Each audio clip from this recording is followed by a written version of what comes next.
The Supreme Court is weighing a case that could restrict abortion pill access for women and have major implications on drug regulation in the United States. It brought several protests today outside the Supreme Court from both pro-choice and pro-life groups. Rich Edson tells us when a ruling on this case is expected.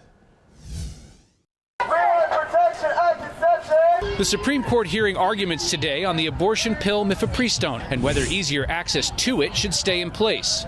The conservative majority court will consider the Biden administration's appeal of lower court rulings that restricted access to the pill. New data from the Guttmacher Institute research group shows nearly 2/3 of all abortions in the U.S. rely on mifepristone. Abortion rights groups say the drug's been proven safe and that the court should confirm the FDA's ruling broadening access to it, especially as the justices repealed the nationwide right to abortion 2 years ago. From 2000 on, including in 2021, FDA acknowledged that the restrictions, the safeguards that it was removing on the abortion drug would mean that more women suffer harm and end up in the emergency room.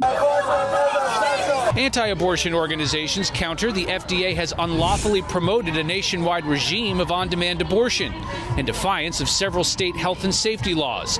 For now, the Supreme Court is allowing the FDA to continue regulating the drug while the appeals process plays out. That includes continued telemedicine prescriptions and retail pharmacy dispensing. There's a possibility that the court will address the Comstock Act, which is a 19th century obscenity law, which some abortion opponents are hoping the Trump administration, if there is a second Trump administration, will treat as a de facto ban on all abortions. A ruling in this case is expected by June. At the Supreme Court, Rich Edson, Fox News.